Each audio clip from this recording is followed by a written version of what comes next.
Hello friends, welcome to வேல்ரோஜன் crime diaries. கேரளாவில் இருக்க ஆலப்புழா டிஸ்ட்ரிக்ட்ல மாவெலிக்கராங்கிற ஒரு சின்ன அழகான ஒரு ஊர் இருக்கு. அந்த ஊர்ல 70 வயசு மதிக்கத்தக்க ஒரு நபர் காய்கறி கடை வச்சு ரன் பண்ணிட்டு இருக்காரு. அவங்க மனைவியோட பேரு மரியம்மாள். இந்த தம்பதிகளுக்கு ஒரு பையன் இருக்கா. அந்த பையனை படிச்சு வெளிநாட்டில் செட்டில் ஆயிருக்காங்க. ஸோ என்னதான் தன்னோட பையன் வெளிநாட்டில் செட்டில் ஆனா கூட இந்த தம்பதிகள் இன்னுமே காய்கறி கடை வச்சு தான் அவங்க வாழ்க்கையை ரன் பண்ணிட்டு இருக்காங்க. இந்த தம்பதிகளோட வாழ்க்கை எப்படி இருக்கும்னா, கணவன் மனைவி 2 பேருமே காய்கறி கடையை மாத்தி பார்த்துப்பாங்க. இந்த மனைவி வீட்டில் போய் சமைப்பாங்க, அவங்க கணவர் பார்த்துப்பாரு. அப்ப சமைச்சு முடிச்சதுக்கு அப்புறம் இவங்க காய்கறி கடைக்கு வருவாங்க, அவங்க கணவர் வீட்டுக்கு போய் சாப்பிட்டுட்டு ரெஃப்ரெஷ் பண்ணிட்டு வருவாரு. இப்படிதான் இவங்க வாழ்க்கை இருந்துட்டு இருக்கு. கரெக்டா சொல்லணும் அப்படின்னா, சாயங்காலம் 4 மணிலேருந்து 4:30 மணிக்குள்ள அவங்க மனைவி வீட்டுல இருந்து கடைக்கு வருவாங்க. அப்ப அந்த கணவர் வீட்டுக்கு போய் ரெஃப்ரெஷ் பண்ணிட்டு வருவாரு. அந்த மாதிரி தான் பிப்ரவரி மாசம் 21ஆம் தேதி 1990ஆம் வருஷம் சாயங்காலம் 4 மணிலேருந்து 4:30 மணி வரைக்கும் தன்னோட மனைவி மரியம்மாள் வருவார்னு அவங்க கணவர் வெயிட் பண்ணிட்டே இருக்காரு. 4:15 ஆகுது, 4:30 ஆகுது, 4:45 ஆகுது, 5 மணி வரைக்கும் தன்னோட மனைவி வரவே இல்லை. அவருக்கு பயங்கர கோபம் வருது.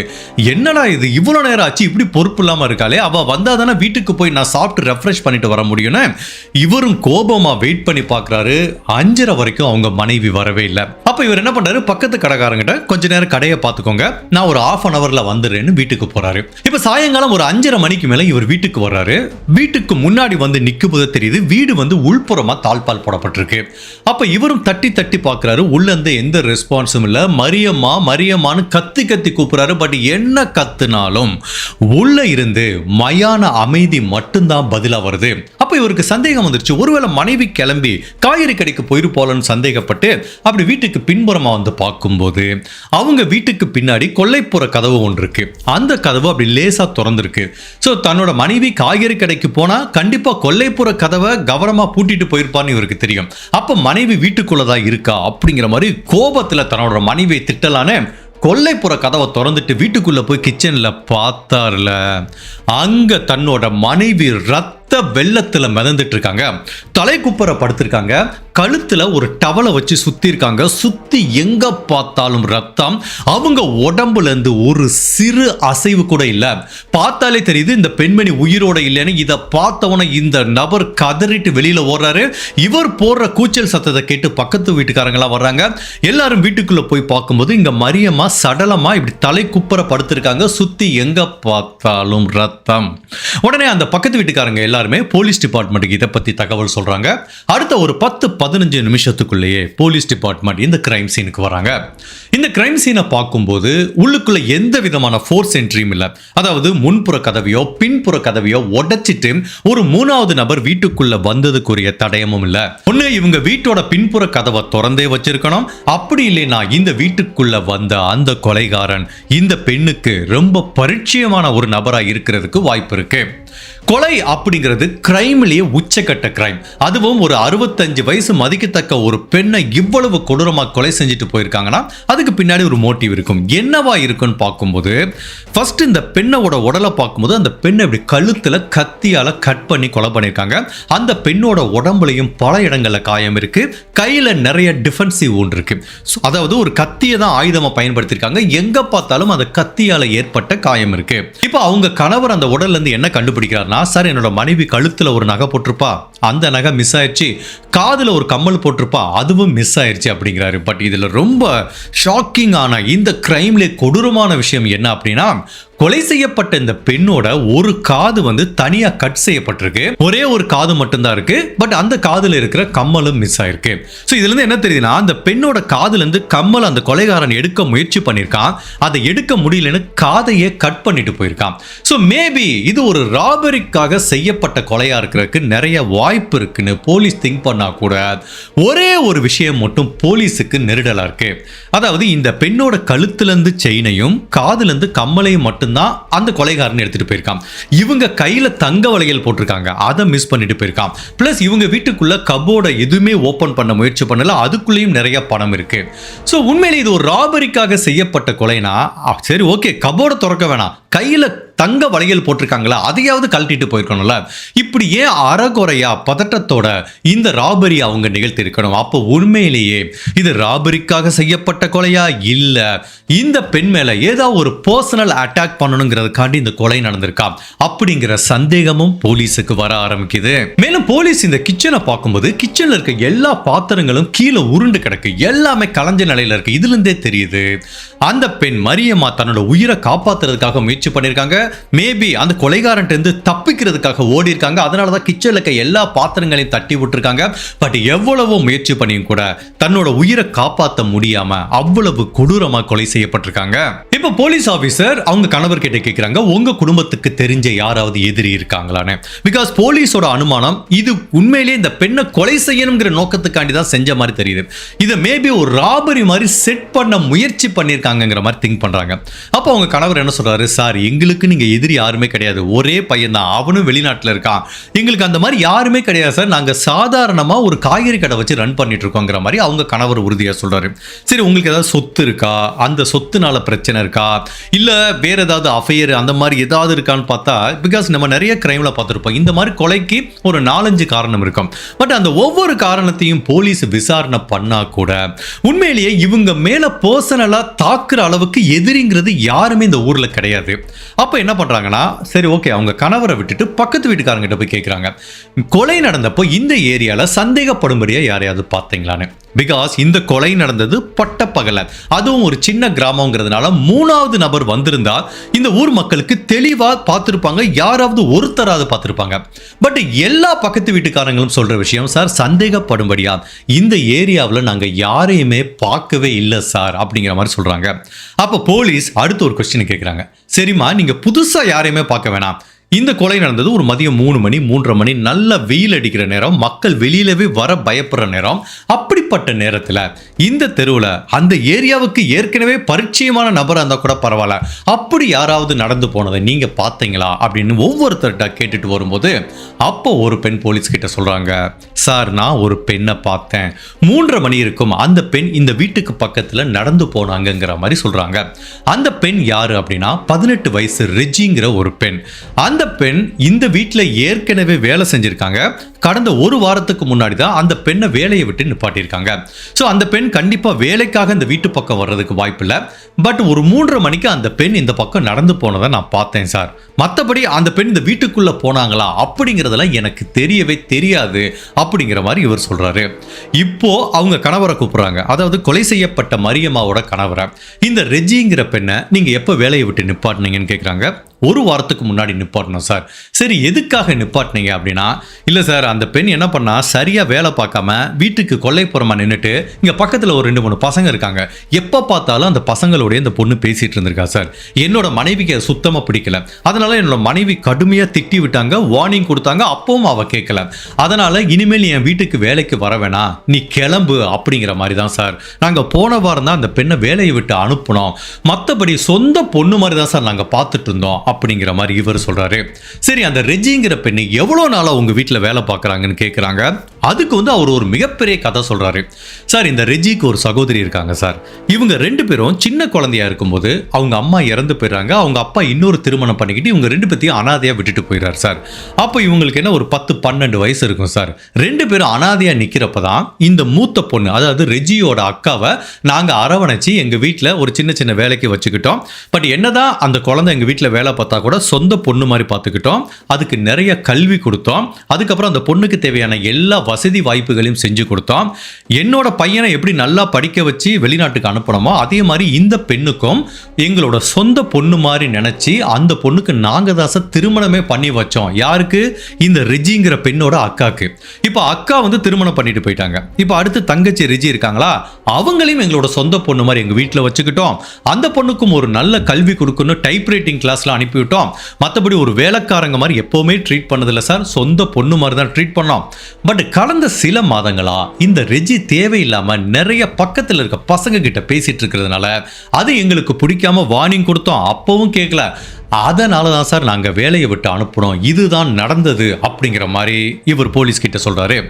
இப்போ போலீஸுக்கு ஒரு நல்ல சஸ்பெக்ட் கிடைக்குது. ஓகே, ஒருத்தவங்க சொந்த பொண்ணு மாதிரி வளர்த்திருக்காரு, வேலையை விட்டு அனுப்பியிருக்காங்க, அந்த பெண் ஏன் இவங்களை பழி வாங்கணுங்கிற நோக்கத்தோட இங்க வந்திருக்க கூடாது அப்படிங்கிற மாதிரி சந்தேகப்பட்ட போலீஸ் இப்ப ரெஜிங்கிற அந்த பெண்ணை விசாரணை பண்றதுக்காக அவங்க வீட்டுக்கு போறாங்க. பட்டப்பகல்ல வீட்டுல தனியா இருந்த இந்த 65 வயசு மரியம்மாங்கிற பெண்ணை கொலை பண்ண அந்த கொலைகாரன் யாரு, உண்மையிலேயே ராபரிக்காக தான் இந்த கொலை செய்யப்பட்டதா, இல்ல இதுக்கு பின்னாடி தான் பர்சனல் மோட்டிவ் இருக்கா, இல்ல போலீஸ் சந்தேகப்படுற மாதிரி ரெஜிங்கிற அந்த 18 வயசு பொண்ணு தான் இந்த கொலையை பண்ணுச்சா அப்படிங்கிற பலவித குழப்பங்களும் திருப்பங்களும் நிறைஞ்ச கேரளால நடந்த ஒரு வித்தியாசமான ட்ரூ கிரைம் கேஸ் தான் இன்னைக்கு நம்ம இந்த வீடியோல பார்க்க போறோம்.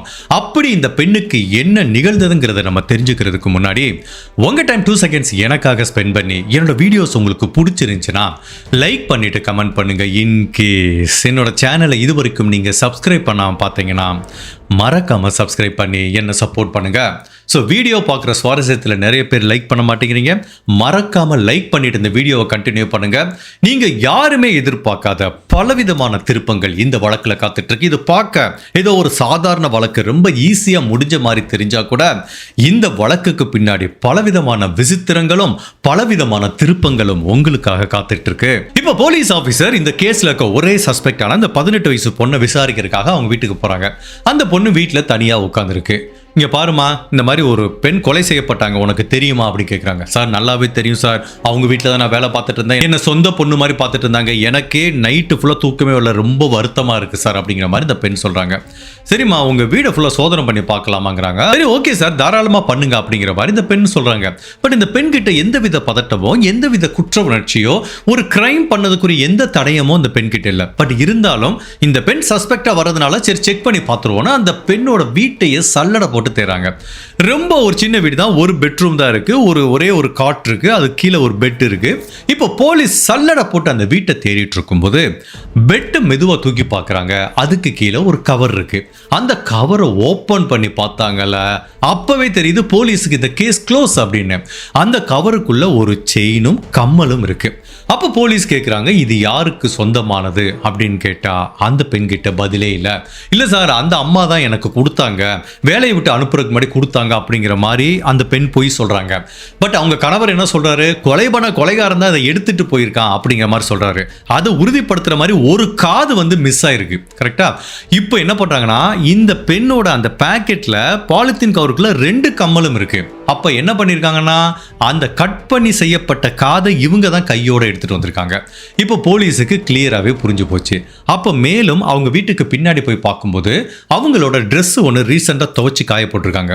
என்னம்மா அது சம்மந்தம் இல்லாமல் இன்னாரம் ஒரு ட்ரெஸ்ஸை காய போட்டிருக்க அப்படின்னு கேட்டதுக்கு, இல்லை சார் நான் எப்போல்லாம் குளிக்கிறேனோ அப்போ என்னோட ட்ரெஸ்ஸை துவைச்சி காய போடுவேன் அப்படிங்கிற மாதிரி அந்த பெண் சொல்லுது.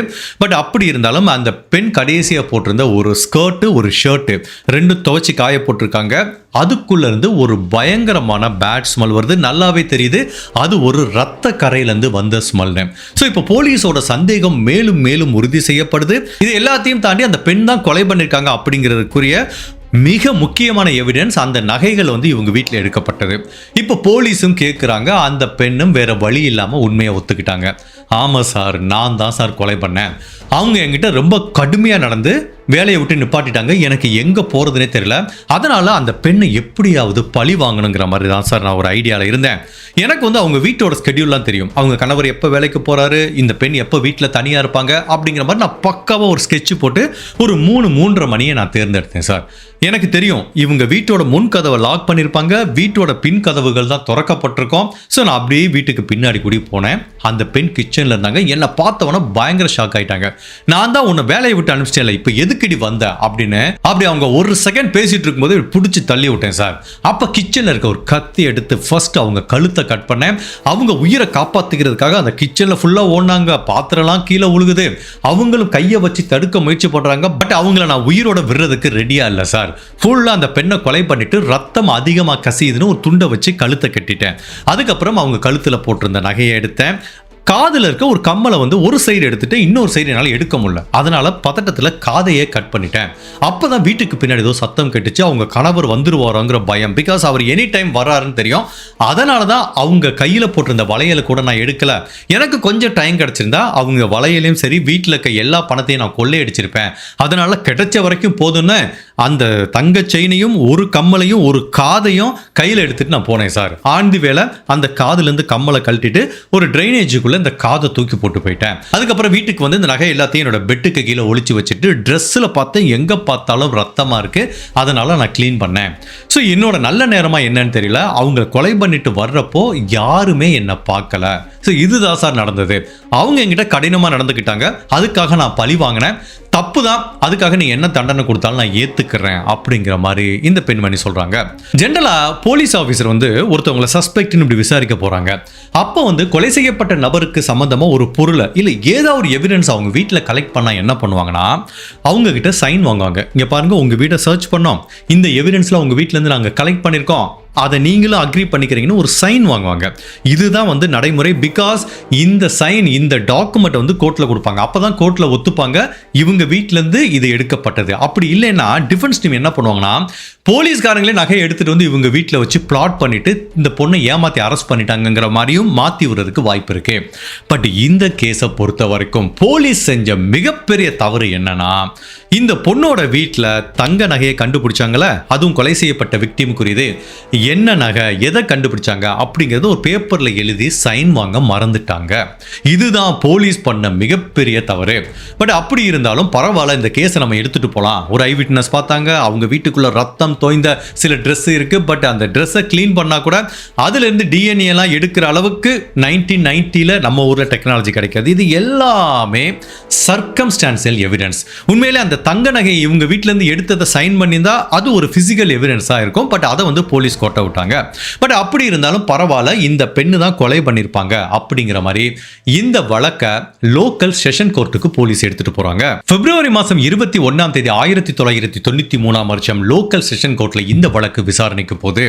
அப்படி விசாரணைக்கு போகும்போது டிஃபென்ஸ் டீம் எந்த இடத்துல வச்சு இந்த வழக்கை உடைக்கிறாங்க அப்படின்னா, சார் இங்க பாருங்க சார், இது ஒரு 18 வயசு பொண்ணு, அம்மா அப்பா இல்லாம வீட்டில் தனியா இருக்கிற பொண்ணு, ஏதோ இவங்க வீட்டில் வேலை பார்த்துச்சு, வேலையை விட்டு நின்னுச்சுங்கிறதுனால போலீஸ் உண்மையான கொலைகாரனை தப்பிக்க விட்டு என்னோட கிளைண்ட்டை வந்து ஃப்ரேம் பண்றாங்க. அந்த பெண்ணோட கொலை செய்யப்பட்ட பெண்ணோட கழுத்துல இருக்க நகையும் அந்த கம்மலையும் போலீஸே எடுத்துட்டு வந்து என்னோட கிளைண்ட் வீட்டுக்குள்ள பிளாட் பண்ணிட்டு இவங்க மேல பழிய போறாங்க அப்படிங்கிற மாதிரி இந்த ரெஜிங்கிற 18 வயசு பொண்ணோட டிஃபென்ஸ் டீம் கோர்ட்ல வாதாடுறாங்க. இவங்களோட அந்த வாதத்துக்கு ஏத்த மாதிரி தான் போலீஸோட ஒர்க்கும் இருந்திருக்கு. போலீஸ் அவங்க வீட்டில் கைப்பற்றப்பட்ட நகைக்கு எந்த விதமான டாக்குமெண்ட்டும் சைன் வாங்கல. அதனால போலீஸ் இந்த டிஃபென்ஸ் டீமோட ஆர்கியூமெண்ட்டை உடைக்கிறதுக்கு எந்த விதமான எவிடன்ஸையும் அவங்களால ப்ரொடியூஸ் பண்ண முடியல. பட் அப்படி இருந்தாலும் போலீஸ் என்ன மாதிரி ட்ரை பண்றாங்கன்னா, சார் ஒரு ஐ விட்னஸ் பார்த்தாங்க, இந்த பெண்ணை போன வாரம் தான் வேலையை விட்டு நிப்பாட்டினாங்க அப்படிங்கிற மாதிரி என்னென்னமோ சொல்றாங்க. ஈவன் அவங்க வீட்டில் கண்டுபிடிக்கப்பட்ட அந்த ரத்தம் தோய்ந்த, அது கூட ரத்தம் விசிபிள் அல்ல, ரத்த ஸ்மெல் தான் வந்துச்சு, அதையும் போலீஸால நிரூபிக்க முடியல. ஃபார் எக்ஸாம்பிள், இந்த பெண் ஒரு ட்ரெஸ் போட்டிருந்தாங்க, அந்த ட்ரெஸ்ஸில் ஒரு ரத்த கரை இருந்தது, அந்த ரத்த கரை வந்து கொலை செய்யப்பட்ட பெண்ணுக்கு சொந்தமானது அப்படிங்கிற பிசிக்கல் எவிடன்ஸையும் போலீஸால நிரூபிக்க முடியல. இது எல்லாமே சர்க்கம்ஸ்டான்ஷியல் எவிடன்ஸ். அப்போ செஷன் கோர்ட் நீதிபதி என்ன முடிவுக்கு வர்றாருன்னா, உண்மையிலேயே போலீஸ் இந்த வழக்கை தீர்க்க முடியாம தேவையில்லாம இந்த வீட்டில இருந்து வேலை செஞ்சு நிப்பாட்டப்பட்ட பெண் மேல பழிய சுமத்தி அந்த பெண்ணை பலிகடா ஆக்கப்படுறாங்க. அதனால அந்த பெண்ணை நான் நிரபராதின்னு சொல்லி ரிலீஸ் பண்றேங்கிற மாதிரி 1993ஆம் வருஷம் இவர் தீர்ப்பு கொடுத்துறாரு. இப்போ அந்த பெண்ணை விடுதலை பண்ணிடுறாங்க. அந்த பெண்ணும் விடுதலையாகி வெளியில வந்துடுறாங்க. ஈவன் கோர்ட்ல அவங்க கொடுத்த கன்ஃபெஷனையும் அவங்க வாபஸ் வாங்கிக்கிறாங்க. போலீஸ் என்ன மிரட்டி தான் அந்த கன்ஃபெஷன் கொடுக்க வச்சாங்கன்னு. இப்போ எல்லாத்துக்குமே ஒரு சந்தேகம் வந்துருச்சு, உண்மையிலேயே இந்த பெண் தான் கொலை செஞ்சாங்களா, இல்லை இதுக்கு பின்னாடி வேற ஏதாவது மர்மம் இருக்கான்னு பொதுமக்கள், மீடியா எல்லாத்துக்கும் ஒரு டவுட் இருந்தா கூட போலீஸை பொறுத்த வரைக்கும் இவங்க தான் கொலைகாரங்க. ஏன்னா போலீஸுக்கு தெரியும் இந்த பெண்ணோட வீட்டில தான் அவங்க நகையை எடுத்தாங்கன்னு. இப்போ இந்த பெண் சுதந்திரமா வெளியில உலாவிட்டு இருக்காங்க. இந்த பெண்ணுக்கு தெரிஞ்ச வேலை என்ன? வீட்டு வேலை பார்க்கறதா. ஸோ 93ஆம் வருஷம் எப்போ ஜெயிலிருந்து வெளியில வந்தாங்களோ அப்போ தன்னோட வாழ்க்கையை எந்த இடத்துல விட்டுட்டு போனாங்களோ அங்கிருந்து கண்டினியூ பண்றாங்க. அதே வீட்டில் இருக்காங்க. இதே மாதிரி ஒரு 5-6 வீட்டில் பாத்திரம் தேய்க்கிறது, வீட்டு வேலையை பார்க்கறது, சமைக்கிறது அப்படிங்கிற மாதிரி அந்த பெண்மணி தன்னோட வாழ்க்கையை நகர்த்திட்டு இருக்காங்க. பட் இந்த டயத்துல இந்த ப்ராசிக்யூட்டரும் சரி போலீஸ் ஆஃபீஸரும் இந்த பெண்ணை விடுற மாதிரி தெரியல. பிகாஸ் அவங்களுக்கு தெரியும் ரெஜி தான் கொலை பண்ணியிருக்க வாய்ப்பு இருக்குன்னு. அதனால இந்த வழக்கை ஹைகோர்ட்டுக்கு எடுத்துட்டு போறாங்க. ஹைகோர்ட்ல பல வருடங்கள் இந்த வழக்கோட விசாரணை நடந்துட்டு இருக்கு. கிட்டத்தட்ட 5 வருஷம் ஹைகோர்ட்ல இந்த வழக்கோட விசாரணை நடந்துட்டு இருக்கும்போது செப்டம்பர் மாதம் 21ஆம் தேதி 1998ஆம் வருஷம் இந்த வழக்குல தீர்ப்பு வருது.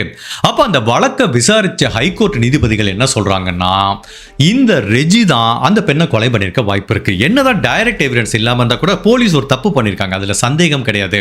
ஆனா கொலை நடந்தப்போ இந்த பெண் அவங்க வீட்டுக்கு பக்கத்துல ஒரு விட்னஸ் பார்த்திருக்காங்க. இந்த பெண் அப்போ அவங்க வீட்டுக்கும் வேலைக்கு போகல. ஸோ வேலைக்கு போகாத ஒரு இடத்துக்கு இந்த பெண் வர்றதுக்கு வாய்ப்பே கிடையாது. ஸோ கண்டிப்பாக இந்த பெண் தான் கொலை பண்ணுறாங்க. இந்த சர்க்கம்ஸ்டான்ஷியல் எவிடன்ஸை நாங்கள் ஏற்றுக்கிறோம். ப்ளஸ் அந்த பெண்ணோட வீட்டில் கண்டுபிடிக்கப்பட்ட நகைகளையும் அந்த ட்ரெஸ்ஸிலேருந்து வந்த ரத்த வாடைகளையும் வச்சு ரெஜி தான் கொலை பண்ணியிருப்பாங்கன்னு ஹைகோர்ட் வந்து இவங்களுக்கு ஆயுள் தண்டனை விதித்து தீர்ப்பளிக்குது. பட் இந்த கேப்பில் 93லேருந்து 98ஆம் வருஷம் வரைக்கும் செஷன் கோர்ட் இவங்களை விடுதலை பண்ணதுக்கு அப்புறம் நிறைய வீட்டில் வேலை பார்த்துட்டு இருக்காங்க. பட் இவங்களுக்கு தெரியும் ஹைகோர்ட் என்ன தீர்ப்பு சொல்ல போகுதுன்னு. ஒருவேளை தான் குற்றவாளின்னு சொல்லி தீர்ப்பு சொன்னா வாழ்க்கை ஃபுல்லா தான் ஜெயில இருக்க போறங்கிறது இவங்களுக்கு தெரியும். பட் இதுல என்ன பியூட்டினா, ஹைகோர்ட்ல இந்த ட்ரையல் நடந்துட்டு இருக்கும்போது இவங்க வெளியில சுதந்திரமா தான் இருந்துட்டு இருக்காங்க. அப்போ ப்ரொசீஜர் எப்படின்னா, இப்ப ஹைகோர்ட் இவங்களை குற்றவாளின்னு சொல்லி தீர்ப்பு சொல்லிச்சா, அப்ப வந்து நீதிபதி ஒரு உத்தரவு போடுவாரு. ஒரு 3 நாளைக்குள்ள இவங்களை அரெஸ்ட் பண்ணி ஜெயில அடங்கிங்கிற மாதிரி சொல்லுவாங்க. அதே மாதிரி தான் உத்தரவு போடுறாங்க. பட் அந்த பெண்ணுக்கு தெரிஞ்சு போச்சு, எப்போ ஹைகோர்ட் தன்னை குற்றவாளின்னு சொல்லி உறுதி செஞ்சாங்களோ போலீஸ் எப்போ வேணாலும் தன்னை தேடி வருவாங்கன்னு ஆள் வந்து அப்ஸ்காண்ட் ஆயிட்டாங்க. அந்த பெண் எங்க போச்சுன்னே தெரியல. போலீஸ் அவங்களை அரெஸ்ட் பண்ணலான்னு வீட்டுக்கு வர்றாங்க, வீட்டில் இல்லை. அவங்க வேலை செய்யற 5 இடத்துக்கும் போய் பார்க்குறாங்க, அங்கேயும் இல்லை. ஒட்டு மொத்தத்தில் இந்த ரெஜிங்கிற பெண் எங்க போனாங்கன்னு தெரியல. கேரளாவில் இருக்காங்களா, இல்லை கேரளா விட்டு ஓடி போயிட்டாங்களா, இல்லை ஸ்டேட்டு விட்டு ஸ்டேட்டு போனாங்களா, இல்லை நாடு விட்டு நாடு போனாங்களா அப்படிங்கிற எந்த தடயத்தையும் போலீஸால கண்டுபிடிக்க முடியல. உண்மையிலேயே போலீஸ் முதல்ல விசாரணை பண்ணும்போது நகையை எடுக்கும்போது ப்ராப்பரா டாக்குமெண்டேஷன் பண்ணல, அதிலேயே கோட்டை விட்டாங்க. சரி, இந்த பெண்ணுக்கு இப்ப தண்டனை கிடைச்சிருக்கே, அப்ப அதுக்கு முன்னாடி அந்த பெண்ணை சர்வேலன்ஸ் பண்ணி எங்கேயும் தப்பிச்சு போகாம பார்த்துருக்கோம்ல, அதுலயும் கோட்டை விட்டாங்க. இப்ப எங்க போச்சுன்னு தெரியல. பட் இது ஒரு வீட்டு வேலை செய்யற பெண்மணி. ஸோ எங்க போயிடும்? ஃபர்ஸ்ட் இவங்களோட சொந்தக்காரங்க லிஸ்ட் எடுக்கிறாங்க, எல்லார் வீட்லயும் போய் பார்க்குறாங்க. கேரளாவில் இந்த பெண்ணுக்கு யாரெல்லாம் சொந்தக்காரங்க இருக்காங்கன்னு ஒவ்வொரு வீட்டு கதவையும் தட்டி பார்க்குறாங்க. எல்லார்கிட்ட இருந்து வர ஒரே பதில், அந்த பெண் இங்க வரவே இல்லைங்கிறாங்க. சரி, அவங்க ஃப்ரெண்டு வீட்டுக்கு யாராவது போயிருப்பாங்களா, அங்கேயும் தேடி பார்க்குறாங்க, அங்கேயும் வரல. உண்மையிலேயே இந்த பெண்ணுக்கு யாரெல்லாம் சொந்த பந்தம் இருப்பாங்களோ எல்லா ஏரியாலையும் தேடி பார்க்குறாங்க, எங்கேயுமே கண்டுபிடிக்க முடியல. ஸோ போலீஸும் முயற்சி பண்ணி பண்ணி பார்க்குறாங்க. அதுக்கப்புறம் இவங்களை தேடுறத அப்படி கொஞ்சம் கொஞ்சமாக ஸ்டாப் ஆக ஆரம்பிக்கிறாங்க. இனிஷியலாக இந்த கேஸை ஹேண்டில் பண்ணிட்டு இருக்க டிடெக்டிவ் வந்து அப்படியே தேட ஆரம்பிக்கிறாங்க. அந்த வீரியம் குறைய ஆரம்பிக்குது. அதுக்கப்புறம் சில போலீஸ் ஆஃபீஸர் ரிட்டையர் ஆகுறாங்க, சில பேர் டிரான்ஸ்ஃபர் ஆகி போகிறாங்க. அப்படியே அந்த வழக்கோட வீரியம் குறைஞ்சு குறைஞ்சு குறைஞ்சு இது ஒரு கம்ப்ளீட்டா கோல்டு கேஸா மாறிடுது. கோல்டு கேஸிலே பல வகைகள் உண்டு. இவன் தான் குற்றவாளி அப்படின்னு சொல்லி நிரூபிக்க முடியாம கோல்டு கேஸ் ஆகும், இல்ல குற்றவாளின்னு தெரிஞ்சு அவனுக்கு தண்டனை வாங்கி தர முடியாம கோல்டு கேஸ் ஆகும். பட் இது ரொம்ப விசித்திரமா இருக்கு. இவங்க தான் குற்றவாளின்னு தெரியுது, ஹைகோர்ட்ல தண்டனை கொடுத்தாங்க. பட் அரெஸ்ட் பண்ண போறப்ப அந்த பொண்ணு மிஸ் ஆனதுனால இது ஒரு வித்தியாசமான கோல்டு கேஸா பார்க்கப்படுது. பட் ஜென்ரலா இந்த மாதிரி கோல்டு கேஸ்னா என்ன பண்ணுவாங்க, ஒரு 2-3 வருஷத்துக்கு ஒருக்க அதை ஓபன் பண்ணி தேடி பார்ப்பாங்க. இந்த அதிகாரிகள் டிரான்ஸ்ஃபர் ஆகி போயிட்டாங்களா, அடுத்து புதுசா ஒரு அதிகாரிகள் வருவாங்க, அவங்களும் இதை ஓபன் பண்ணுவாங்க, கொஞ்ச நாள் தேடுவாங்க, அப்படியே க்ளோஸ் பண்ணிடுவாங்க. இப்படியே 1 வருடம் இல்ல, 2 வருடம் இல்ல, பல வருடங்கள் உருண்டோடி போது உண்மையிலேயே இந்த பெண்ணை யாராலையுமே கண்டுபிடிக்க முடியல. நம்ம இந்த மாதிரி சில கேசஸ் பார்த்துருப்போம். நாள் போக போக இந்த குற்றவாளிகள் ஒரு சின்ன தப்பாவது பண்ணுவாங்க. பல வருடங்கள் ஒளிஞ்சிருந்ததுக்கு அப்புறம் இனிமேல் நம்மளை போலீஸ் தேட மாட்டாங்க, நம்ம சொந்தக்காரங்களுக்கு யாராவது ஃபோன் பண்ணி பார்க்கலான்னு ஃபோன் பண்ணுவாங்க. இல்லை ஏதோ டிஜிட்டல் ட்ரையல் கிடைக்கும், அவங்க பேரில் ஒரு ஃபோன் நம்பர் எடுப்பாங்க, ஆதார் கார்டு எடுப்பாங்க, ஏதாவது ஒரு தப்பு பண்ணுவாங்களா, போலீஸும் அவ்வளோ க்ளோஸாக ட்ராக் பண்ணுறாங்க. இவங்க சொந்தக்காரங்க கிட்ட எல்லாத்திட்டையும் அடிக்கடி விசாரிக்கிறாங்க, அந்த பெண் திரும்ப பண்ணாங்களான்னு. நத்திங். இந்த பெண் பேர் ஏதோ ஒரு ஆதார் கார்டு எடுத்திருக்காங்களா? நத்திங். இந்த பெண் பேர் ஏதோ ஃபோன் நம்பர் எடுத்திருக்காங்களா? Nothing nothing nothing nothing. எங்க தேடியும் இந்த பெண்ணை பத்தியான ஒரு சின்ன தடயத்தை கூட போலீஸால கண்டுபிடிக்க முடியல. ஒட்டு மொத்தத்தில் ஆங்கிலத்தை ஒரு வார்த்தை சொல்லுவாங்க, வேனிஷ்ட் இன் தி தின் ஏர், அதாவது காத்திலே கரைஞ்சு போயிட்டா எப்படி இருக்கும், அந்த மாதிரி தான் இருக்கு. உண்மையிலேயே இந்த வழக்கு போலீஸுக்கு ஒரு விசித்திரமான வழக்கா பார்க்கப்படுது. அதே டயத்தில் என்னப்பா இது, ஒரு 18 வயசு பொண்ணு தப்பி போச்சு, இன்னுமா அதை பிடிக்க முடியல அப்படிங்கிற இந்த வழக்கு பத்தியான ஒரு அவப்பெயர் தொடர்ந்து போலீஸ் டிபார்ட்மெண்ட்டுக்கு இருந்துகிட்டு தான் இருக்கு. இப்படியே பல வருடங்கள் உருண்டோடி போது 2010 2017 வருடம் வருது. அந்த பெண் காணாம போய் 21 வருடம் ஆகுது. அப்ப திரும்பவும் ஒரு போலீஸ் அதிகாரி இதை ஓபன் பண்ணி பார்க்கறாரு. அப்ப அவருக்கு ஒரு சந்தேகம் வருது. உண்மையிலே இந்த பெண் உயிரோட இருக்காங்களா? உயிரோட இருந்தா ஏதாவது ஒரு தடயம் கிடைக்கும். சின்ன தப்பு பண்ணுவாங்க. பட் ஒரு தடயம் கூட இந்த 21 வருடங்களா நம்மளுக்கு கிடைக்கல அப்படின்னா இந்த பெண் மேபி இறந்து போயிருக்கிறதுக்கு வாய்ப்பு இருக்கு. அப்படி உண்மையிலே இந்த பெண் இறந்து போயிருந்தாங்கன்னா அந்த வழக்கை நம்ம எப்பவுமே தீர்க்க முடியாது. இறந்து போன ஒரு சடலத்தை நோக்கி தான் பயணம் பண்ணணும். அந்த பெண்ணை கடைசி வரைக்கும் கண்டுபிடிக்க முடியாதோ அப்படிங்கிற மாதிரி அவருக்கு ஒரு ஐடியா வந்து, ஓகே சார், நாங்கள் இவ்வளவு நாள் தேடிட்டோம், இந்த பெண்ணை எங்களால் கண்டுபிடிக்க முடியல, அதனால இந்த கேஸை நாங்கள் க்ளோஸ் பண்ணிடலாமா அப்படிங்கிற மாதிரி நீதிமன்றத்துக்கு போய் ஒரு மனு தாக்கல் பண்ணுவாங்க. அந்த அளவுக்கு கூட போலாமா அப்படிங்கிற மாதிரி போலீஸ் முடிவு பண்றாங்க. பட் இருந்தாலும் சில அதிகாரிகள், சார் இன்னும் கொஞ்சம் வருஷம் தேடி பார்ப்போம் அப்படிங்கிறாங்க. அப்படி என்ன ஆகுதுன்னா 2021 வருஷம் கோவிட் வருது. அப்போ கோவிட் அப்போ எல்லாருமே வேக்சினேஷன் போடுவாங்கல்ல. இதே மாதிரி ஒரு வழக்கை நம்ம பார்த்துருக்கோம். அந்த வழக்குக்கு நான் கடைசியில் வர்றேன். அதே ஸ்ட்ராட்டஜி இங்கே யூஸ் பண்ணலாமா? கண்டிப்பாக அந்த பெண் வேக்சினேஷன் போட்டிருந்தாங்கன்னா அவங்க பேர் பதிவாயிருக்குன்னு ஃபுல்லாக அந்த லிஸ்ட் எடுத்து பார்க்குறாங்க. அப்பவும் இந்த ரெஜிங்கிற பேரில் யாருமே வேக்சினேஷன் போடல. சரி, அந்த பேரில் யாராவது இறந்து போயிருப்பாங்களா கோவிடில் அப்படின்னு அந்த லிஸ்ட்டையும் எடுத்து பார்க்குறாங்க. அப்பவும் அந்த பெண்ணுக்கு என்ன ஆச்சுங்கிறத கண்டுபிடிக்க முடியல. வேக்சினேஷன் போல, இந்த பெண்ணு இறந்தும் போல, இதுக்கு முன்னாடி உயிரோடு இருக்காங்களா இல்லையா அப்படிங்கிறதும் போலீஸுக்கு தெரியல. ஒட்டு மொத்தத்தில் போலீஸ் எவ்வளவு முயற்சி பண்ணியும் 25 வருடங்களுக்கு மேலே ஆனா கூட இந்த ரெஜிங்கிற பெண்ணோட அந்த டிஸப்பியரன்ஸ் இன்னுமே போலீஸுக்கு மர்மமாக தான் இருக்கு. ஆடியன்ஸ் ரொம்ப டிஸ்டர்ப் ஆகாதீங்க. இது ஒரு கோல்டு கேஸ்லாம் கிடையாது. கண்டிப்பா இந்த வழக்குல தீர்ப்பு இருக்கு. 2021 வருஷம் கோல்டு கேஸ் யூனிட் திரும்ப அந்த கேஸை ரீஓபன் பண்றாங்க. இந்த டைம் இந்த வழக்குல நம்ம தீர்வை கண்டுபிடிச்சே ஆகண்டா. அந்த பொண்ணு உயிரோட இருந்தா பிடிக்கிறோம், உயிரோட இல்லைன்னா அதையும் கண்டுபிடிக்கிறோம் அப்படிங்கிற மாதிரி ஃபீல் பண்றாங்க. நம்ம ஜென்ரலா வந்து பாத்தீங்கன்னா லைஃப்ல எடுத்துக்கோங்களேன், தொடர்ந்து நம்ம ஒருத்தவங்களுக்கு தோல்வி கிடைச்சிட்டே இருக்கும். அப்படி தோல்வி கிடைச்சிட்டு இருந்தா என்ன அர்த்தம்னா நம்ம ஒரே விஷயத்தை ஒரே பேட்டர்ன்ல திரும்ப திரும்ப பண்ணிட்டே இருக்கணும் அர்த்தம். நிறைய பேர் இதை பற்றி கூட சொல்லுவாங்க மோட்டிவேஷனல் ஸ்டோரியில், நீ ஒரே விஷயத்தை ஒரே மாதிரி பண்ணிட்டு இருந்து தோல்வி கிடைச்சா அதே மாதிரி பண்ணால் அதே மாதிரி தோல்வி தான் கிடைக்கும். அப்போ நீ வித்தியாசமாக ட்ரை பண்ணி பார்க்கணும்ல. அது கிரைமுக்கும் பொருந்தும். அப்போ இந்த போலீஸ் ஆஃபீஸர் இந்த டைம் 2021 வருஷம் கோல்டு கேஸ் யூனிட் என்ன பண்ணுறாங்கன்னா, நம்ம கொஞ்சம் வித்தியாசமாக அந்த கேஸ் அப்ரோச் பண்ணி பார்ப்போம். இந்த பெண் காணாமல் போனப்போ ஒரு 18 வயசு, இப்போ காணாமல் போய் ஒரு 25-26 வருஷம் ஆச்சு. அப்போ அந்த பொண்ணுக்கு ஒரு 40 வயசுக்கு மேலே இருக்குமா? நீ இன்னும் அந்த 18 வயசு ஃபோட்டோவை வச்சு தேடிட்டே இருந்தேன்னா கண்டிப்பா அந்த பொண்ணுகிட்டே போய் இது உன் போட்டோவா அப்படின்னு கேட்டா கூட தெரியாது. அப்ப நம்ம அப்ரோச்சை கண்டிப்பா மாத்தணும். இது அவங்க ஃபர்ஸ்ட் முடிவு பண்றது. அப்ப அதனால என்ன பண்றாங்கன்னா, அந்த 2021-22 வருஷத்துல ஏஐ டெக்னாலஜி கொஞ்சம் கொஞ்சமா வளர்ச்சி அடைஞ்சிட்டு வருது. அப்போ நம்ம ஏஐ எக்ஸ்பர்ட் கிட்ட கொடுத்து இந்த பெண் 18 வயசுல காணாம போனாங்க. இப்போ அவங்களுக்கு ஒரு 45-49 வயசு இருக்கும். இந்த பெண் இப்ப 40+ வயசுல எப்படி இருப்பாங்கன்னு ஒரு டிராயிங் வரைஞ்சு கொடுங்கிற மாதிரி கேட்குறாங்க. ஸோ ஏஐ டெக்னாலஜியும் ஒரு டிராயிங் வரைஞ்சு கொடுக்குது. இப்போ அதை போலீஸ் ஆஃபீஸர் வச்சுக்கிறாங்க. ஸோ இப்போ இவங்ககிட்ட வித்தியாசமாக என்ன மாதிரி இன்வெஸ்டிகேட் பண்ணுறாங்கன்னா, 93 வருஷம் அந்த பெண்ணை எப்போ செஷன் கோர்ட் ரிலீஸ் பண்ணாங்களோ, 98 எப்போ திரும்ப கன்விக்ட் பண்ணாங்களோ ஹைகோர்ட்டு, அந்த இடைப்பட்ட அந்த 5 வருஷத்தில் ஒரு 7-8 வீட்டில் வேலை பார்த்துருக்காங்க. அந்த 7-8 வீட்லேயும் போய் போலீஸ் விசாரிக்கிறாங்க. பட் என்ன பிரச்சனைனா, 20 வருடங்களுக்கு மேலே ஆனதுனால இப்போ அந்த வீட்டில் இந்த நிறைய பேர் மாறி மாறி போயிடுறாங்க. வேற டெனன்ட் வந்திருக்காங்க. பழைய ஆளுக யாரும் இல்லை. ஈவன் அந்த ஊர் மக்கள்கிட்டயே போய் ரெஜின்னு கேட்டால் யாருக்குமே தெரியல. அப்போ இதுக்கு முன்னாடி இவங்க வேலை பார்த்த இடத்துலையும் தெரியல, அந்த ஊர் மக்களுக்கும் தெரியல. அப்படி போலீஸ் திக்கு தெரியாம நிற்கும் போது அந்த ஏரியால ஒருத்தர் பல வருடமா ஒரு கடை வச்சிருக்காரு. அப்போ அவர் போலீஸ் கிட்ட ஒரு சூப்பரான இன்ஃபர்மேஷனை சொல்றாரு. இந்த இன்ஃபர்மேஷன் தான் இந்த வழக்கை தீர்க்க போகுது. அவர் என்ன சொல்றாருன்னா, சார் நான் கேள்விப்பட்ட வரைக்கும் இந்த ரெஜிங்கிற பெண்ணுக்கு தமிழ்நாட்டில் இருக்க தக்கலைங்கிற ஊர்ல ராஜுன்னு ஒரு பையன் இருக்கான் சார். அவன் மேல ஒரு காதல் இருந்தது. எனக்கு தெரியும் சார், அந்த பையனை அவ காதலிச்சிட்டு இருந்தா, நான் கேள்விப்பட்டிருக்கேன் அப்படிங்கிற மாதிரி தான் இவர் சொல்றாரு. அப்பதான் போலீஸ் திங்க் பண்றாங்க, எப்ப இந்த பொண்ணு தப்பிச்சு போனாலோ அப்ப ஏன் அவ தமிழ்நாட்டுக்கு போயிருக்க கூடாது, நம்ம சொந்தக்காரங்க வீட்டில் போய் தேடணும், ஃப்ரெண்ட்ஸ் வீட்டில் போய் தேடணும். ஏன்னா அப்ப ராஜுங்கிற ஒரு காதலர் இருந்தது நம்மளுக்கு தெரியவே தெரியாது. அப்போ ஒன்று பண்ணுவோம், இப்போ தக்கலைக்கு போகலாங்கிறாங்க. சரி, தக்கலைக்கு போய் விசாரிக்கலாம். இப்போ இருக்க சேலஞ்ச் என்ன, 25 வருஷத்துக்கு முன்னாடி ஏதோ ஒரு காதலர் இருந்தால் கல்யாணம் பண்ணான். இப்போ போய் கேட்டால் என்ன பண்ணுறது? தக்கலையில் போய் கேட்குறாங்க. அங்கே பாதி பேத்துக்கு ராஜுங்கிறது யாருன்னே தெரியல. ஈவன் சில பேத்துக்கு தெரியுது, ஆமாம் சார் அவன் ஒரு பொண்ணை கல்யாணம் பண்ணான், அதுக்கப்புறம் அவன் எங்கேயோ போய் செட்டில் ஆகிட்டாங்கிறாங்க. சரி, அவன் ஒரு பொண்ணை கல்யாணம் பண்ணான்ல, அந்த பொண்ணு பேர் என்னன்னு கேட்குறாங்க. அந்த பொண்ணோட பேர் மினி அப்படிங்கிறாங்க. பட் மினியா நம்ம தேடுறது ரெஜி, இவன் வேற யாரையோ கல்யாணம் பண்ணியிருப்பானோ அப்படிங்கிற மாதிரி திங்க் பண்ணுறாங்க. சரி, இந்த ராஜுங்கிற நபர்கிட்ட இந்த பெண் ரெஜிங்கிற பெண்ணை நீங்க காதலிச்சீங்களா, அந்த பெண் உங்ககிட்ட வந்தாங்களா அப்படிங்கிற தகவலை கேட்டா ஒரு ஐடியா கிடைக்குமேனு அந்த தக்கலைங்கிற ஊர்ல ராஜுவை பத்தி தேடி பார்க்கறாங்க. எந்த ஒரு தடயமும் கிடைக்கல. சார் இப்போ அவன் அந்த ஊர்ல இல்ல சார், அவன் கல்யாணம் பண்ணி வெளியூர்ல போய் செட்டில் ஆயிட்டாங்கிற மாதிரி தகவல் தான் இருக்கு. அப்போ அந்த ராஜுவோட பழைய நண்பர் சைல்ட்ஹுட் ஃப்ரெண்ட் ஒருத்தர் இருக்காரு. அவர் போலீஸ் கிட்ட ஒரு தகவல் சொல்றாரு. சார் அந்த ராஜு கூட கொஞ்ச நாள் முன்னாடி வரைக்கும் நான் கான்டாக்ட் இருந்தேன். அவன் ஒரு நம்பர்ல இருந்து எனக்கு கால் பண்ணான் சார். அது அவன் நம்பரா ஒய்ஃப் நம்பரான்னு எனக்கு தெரியலன்னு ஒரு நம்பரை கொடுக்குறாரு.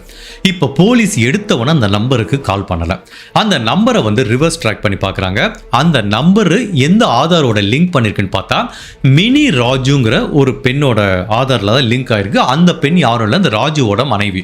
இப்போ அந்த ஆதார் கார்டை எடுக்கிறாங்களா, அந்த ஃபோட்டோவை வச்சு பார்க்குறாங்க. அந்த ஃபோட்டோக்கும் காணாமல் போன ரெஜிக்கும் ஒரு எந்த ஒற்றுமையும் இல்லை. அப்போ உண்மையிலேயே ராஜுவோட மனைவி மினி ராஜு தான் இந்த ரெஜியா அப்படிங்கிறத போலீஸால் உறுதிப்படுத்த முடியல.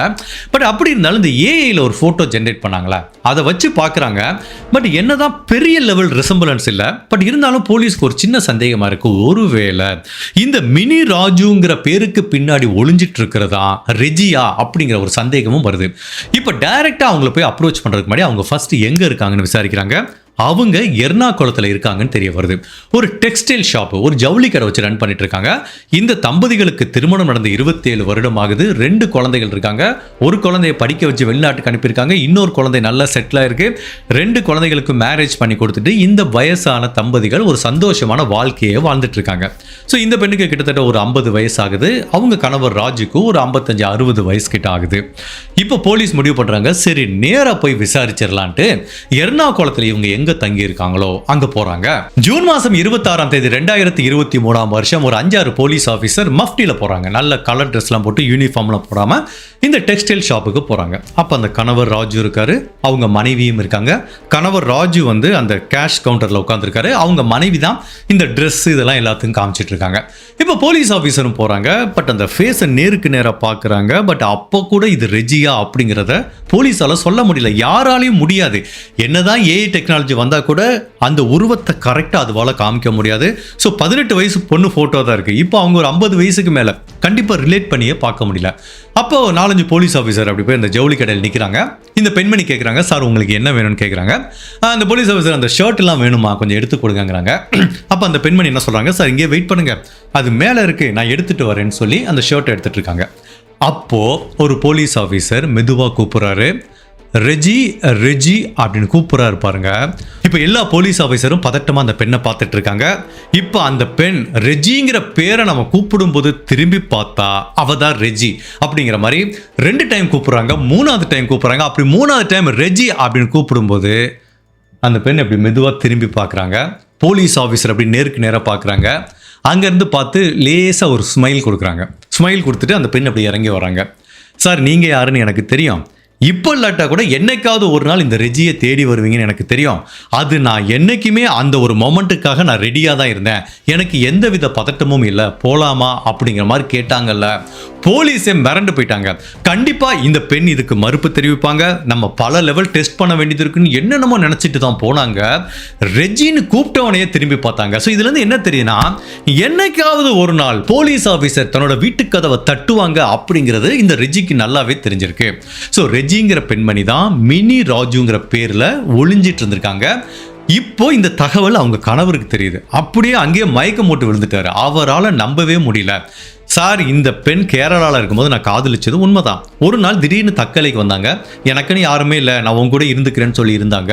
ஸோ எனக்கு ரொம்ப சர்ப்ரைசிங்காக இருந்துச்சு. நாங்கள் கல்யாணம் பண்ணிக்கிட்டோம், ஒரு சந்தோஷமான வாழ்க்கையை வாழ்ந்தோம். அப்புறம் தக்கலையிலேருந்து எர்ணாகுளத்துக்கு வந்துட்டு இங்கே நல்லா செட்டில் ஆகிட்டோம் சார். பட் என் மனைவிக்கு பின்னாடி இவ்வளோ பெரிய ஒரு கிரிமினல் பேக்ரவுண்ட் இருக்குன்னு எனக்கு தெரியவே தெரியாது. என் மனைவி ஒரு நாள் கூட இதை பற்றி என்கிட்ட சொன்னதே இல்லை அப்படிங்கிற மாதிரி தான் அவங்க கணவர் சொல்கிறாரு. ஸோ இப்போ ஃபைனலாக இந்த மினி ராஜுங்கிற பேருக்கு பின்னாடி ஒளிஞ்சிட்டு இருந்த அந்த ரிஜிங்கிற பெண்ணை கிட்டத்தட்ட 27 வருடங்களுக்கு அப்புறம் அரெஸ்ட் பண்ணுறாங்க.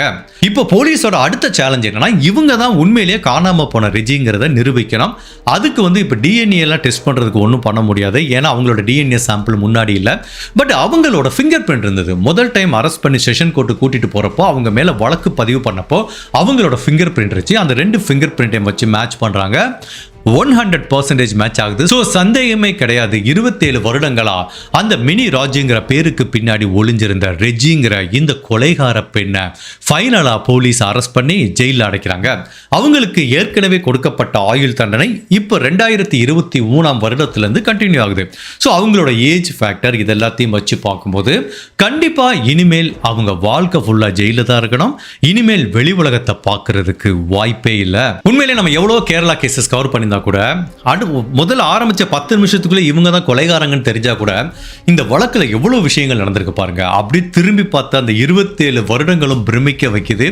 அந்த பெண் 27 வருடங்களா போலீஸை ஏமாத்திட்டு எந்த ஒரு டிஜிட்டல் ட்ரையலும் இல்லாம வாழ்ந்திருக்காங்கன்னா எவ்வளவு பெரிய விஷயம். இந்த கேஸை படிக்கும்போது எனக்கு மட்டுமல்ல உங்களுக்கும் இன்னொரு வழக்கு ஞாபகம் வந்திருக்கும். கரெக்டா? எந்த வழக்கு தெரியுமா? நார்த் இந்தியாவில் நடந்த ஒரு வழக்கு. ஐ திங்க் அந்த அவரோட பேர் ஞாபகம் இல்லை, பிரேம்குமாரா என்னன்னு தெரியல. அந்த நபர் வந்து ஏர்ஃபோர்ஸில் வேலை பண்ணிட்டு இருப்பாரு. அப்போ அவரோட மனைவிக்கு வந்து இன்னொரு ஆணோட தொடர்பு ஏற்படும். அப்போ வந்து கோவத்தில் அடித்து கொலை பண்ணிட்டு தன்னோட கை குழந்தையை தூக்கிட்டு ஊரை விட்டு ஓடி போயிடுவார். கிட்டத்தட்ட ஒரு 30-40 வருடம் கழிச்சு தான் போலீஸ் அவரை கண்டுபிடிப்பாங்க. எந்த டிஜிட்டல் ட்ரையலும் இருக்காரு. கோவிட் வேக்சினேஷன் போட்டிருப்பாங்க அவங்க மனைவி.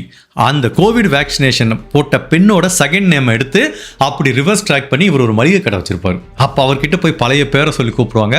அவர் மறுப்பு தெரிவிப்பார். பட் ஃபைனலாக வந்து மேட்ச் பண்ணி கண்டுபிடிச்சிருவாங்க. அதுக்கப்புறம் அவர் ஜெயிலில் அடைப்பாங்க. ஸோ கிட்டத்தட்ட இது அதே மாதிரி வழக்கு தான். பட் அந்த வழக்குக்கும் இந்த வழக்குக்கும் இடைப்பட்ட வித்தியாசத்தை நான் உணர்றேன். என்ன உணர்றேன்னா அது மேபி நீங்களும் ஃபீல் பண்ணுவீங்க. அந்த வழக்குக்கு வந்து நம்மளோட ஆடியன்ஸ் எல்லாருமே அந்த கொலை செஞ்ச நபரை வந்து நீங்க அப்ரிஷியேட் பண்ணுங்க. எதுக்கு பாஸ் இவ்வளவு வருஷம் ஆச்சு அவர் நிம்மதியா வாழ்ந்துட்டு இருக்காரு, அவர் போய் விட்டுலாமே, எதுக்கு இப்போ போய் ஜெயிலில் அடைக்கிறீங்கன்னு. ஏன்னா தன்னோட மனைவி தவறு பண்ணியிருக்காங்க, கோபத்தில் கொலை பண்ணிட்டாரு. இப்போதான் வந்து ஏதோ ஒரு பொண்ணை கல்யாணம் பண்ணிட்டு இப்போ அதுக்கப்புறம் எந்த கிரைமும் பண்ணல, நிம்மதியாக வாழ்ந்துட்டு இருக்காருல, அப்படியே விட்டுறலாம்ல. அதனால உண்மையிலேயே அவரை அரெஸ்ட் பண்ணது தப்புங்கிற மாதிரி தான் நம்ம ஆடியன்ஸ் பேசினாங்க. பட் இந்த கேஸ் வந்து அதுக்கு முற்றிலும் வேறுபட்டு இருக்கு. ஏன்னா இந்த பெண் வந்து தன்னோட கிரீடிக்காகவும் பழிவாங்கிற குணத்துக்காகவும் அந்த அப்பாவி வயசான பெண்மணியை கொலை பண்ணியிருக்காங்க. சொந்த பொண்ணு மாதிரி வளர்த்துருக்காங்க. பசங்க கிட்ட பேசாத நன்மைக்கு தான் சொல்லியிருக்காங்க. அது எல்லாத்தையும் தாண்டி அவங்க அக்காவுக்கு கல்யாணம் பண்ணி கொடுத்து இவங்க 2 பேத்தையும் அப்பா அம்மா இல்லாத ஸ்டேஜ்லையும் கொடூரமான இந்த உலகத்திலேருந்து இந்த 2 பெண்களையும் காப்பாற்றி கூட்டு வந்திருக்காங்கல்ல, அந்த நன்றியாவது இருக்கணும்ல. அது இல்லாமல் நகைக்காகவும் கோபத்துக்கு அந்த ரீவெஞ்ச் பழி உணர்ச்சிக்காகவும் இந்த வயசான பெண்மணியையும் கொலை பண்ணியிருக்காங்க. ஸோ அதனால அவங்க 27 வருஷம் தப்பிச்சதே ரொம்ப பேடான விஷயம் தான். பட் லக்கிலி அட்லீஸ்ட் இப்போவாவது அரெஸ்ட் பண்ணாங்க. அவங்க பண்ண தப்புக்கு தண்டனை கிடைக்குது. இதுதான் இந்த 2 வழக்குக்கும் இடைப்பட்ட வித்தியாசத்தை நான் பார்க்குறேன். ஒருத்தர் மேலே நியாயம் இருக்குது, இன்னொருத்தர் மேலே நியாயம் இல்லை. பட் அப்படி இருந்தாலும் என்னதான் நியாயம் இருந்தால் கூட, கரெக்டான காரணமாக இருந்தால் கூட, கொலை அப்படிங்கிறது கிரைம்லேயே உச்சக்கட்ட கிரைம். அதுக்கு பின்னாடி ஒரு நியாயமான ரீசன் இருந்தால் கூட சட்டத்தில் அதை மன்னிக்கிறதுக்கு இடமே கிடையாது. கொலைனா கொலை தான். இப்போ உன் வீட்டில் ஒரு பொண்ணு இருக்குது, உன் பொண்ணுக்கிட்ட ஒருத்தன் தவறாக நடக்க வர்றான், நீ உன் பொண்ணை காப்பாற்றுறதுக்காக அவனை கொலை பண்ணாலும் அது கொலை தான். ஸோ கொலை தான். அப்படி தான் நம்ம சட்டத்திட்டம் இருக்குது. ஸோ அதனால் இந்த பெண் இனிமேல் வாழ்க்கை ஃபுல்லாக ஜெயிலில் தான் இருக்கணும். உங்களுக்கு டைம் கிடைச்சுன்னா அந்த இன்னொரு வழக்கையும் பாருங்கள். அந்த வழக்குமே நம்ம சேனல் வியூவர்ஸ் கிட்ட நல்ல ரிசீவ் ஆன வழக்கு தான். ஐ திங்க் இந்த பெண் ரெஜி மாதிரி எவ்வளவோ கிரிமினல்ஸ் வந்து சட்டத்தின் பார்வையிலேருந்து தப்பிச்சு இன்னும் ஒளிஞ்சு வாழ்ந்துட்டு இருக்காங்க. பட் அந்த மாதிரி கிரிமினல்ஸ்க்கு எப்பவுமே ஒரு பயம் இருந்துட்டு இருக்கும், என்னைக்காவது ஒரு நாள் போலீஸ் நம்ம வீட்டு கதவை தட்டுவாங்க அப்படின்னு. பிகாஸ் இப்போ இருக்கிற டெக்னாலஜியில் கண்டிப்பாக ரொம்ப ஈஸியாக கண்டுபிடிக்கிறதுக்கு வாய்ப்பு இருக்குது. இப்போ 2021 ஏஐ டிராயிங் வரைஞ்சாங்க. பட் இப்போ அந்த டிராயிங்கை வரைஞ்சா இன்னுமே பெர்ஃபெக்ஷன் கிடைக்கும். இன்னொரு 10 வருஷம் கழிச்சு வரைஞ்சா எக்ஸாக்டாக கிடைக்கும். ஸோ இப்போ இருக்கிற காலகட்டத்தில் இப்போ இருக்கிற டெக்னாலஜியில் நம்ம என்னதான் ஒரு கிரைம் பண்ணிட்டு ஏமாத்திட்டு இருந்தால் கூட சட்டத்தின் பார்வையிலிருந்தும் காவல்துறையின் பார்வையிலிருந்தும் மறைஞ்சு வாழ்ந்தா கூட என்னைக்காவது ஒரு நாள் நம்ம கண்டிப்பாக மாட்டிக்கிறதுக்கு வாய்ப்பு இருக்கு. போலீஸ் ஆஃபீஸர்லாம் என்ன பண்ணுவாங்கன்னா இந்த மாதிரி வழக்கை வந்து கேஸ் ஸ்டடி மாதிரி எடுத்துட்டு படிப்பாங்க. ஏன்னா இந்த மாதிரி ஒரு குற்றவாளி இனிமேல் தப்பிச்சிடக்கூடாதுன்னு. இந்த பெண்மணி ஏதோ ஒரு விஷயம் வித்தியாசமாக பண்ணி தானே 27 வருஷம் ஏமாத்திருக்காங்க. நார்த் இந்தியாவில் ஒரு நபர் ஏதோ ஒரு விஷயம் வித்தியாசமாக பண்ணி தானே ஏமாத்திருக்காரு. சரி, டிஜிட்டல் ட்ரையலே இல்லை, ஆதார் கார்டு ரிஜிஸ்டர் பண்ணல, ஃபோன் நம்பர் என் பேரில் ரிஜிஸ்டர் பண்ணல, இந்த மாதிரி அவங்க எவ்வளவு டாக்டிக்ஸ் யூஸ் பண்ணா கூட ஏதோ ஒரு விஷயத்தில் தப்பு பண்ணிடுவாங்க. இந்த பெண்ணுக்கும் நார்த் இந்தியன் கேஸுக்கும் இன்னொரு மிக முக்கியமான விஷயத்தை நான் சொல்கிறேன். இந்த பெண்மணி அவங்க பேரை மாற்றிட்டாங்க, அதனால தான் இவ்வளோ நாள் சர்வே ஆயிருக்காங்க. அந்த நார்த் இந்தியன் கேஸில் அந்த நபர் அவர் பேரவே மாற்றலை, அதே பேரோட தான் அவ்வளோ வருஷம் போலீஸை ஏமாத்திட்டு இருந்திருக்காரு. ஸோ இந்த மாதிரி விஷயங்கள்லாம் போலீஸ் அனலைஸ் பண்ணி பார்ப்பாங்க. ஒருத்தன் பேரை மாற்றாமே இவ்வளோ நாள் ஏமாத்திருக்கான், ஒரு பொண்ணு பேரை மாற்றி இவ்வளோ நாள் ஏமாத்திருக்கு. ஸோ அவங்க எப்படிலாம் சட்டத்திட்டத்தை ஏமாத்துறாங்க, இதில் என்ன மாதிரிலாம் லூப் ஹோல் இருக்குது அப்படிங்கிறத கண்டுபிடிச்சி ஸ்டடி பண்ணுவாங்க.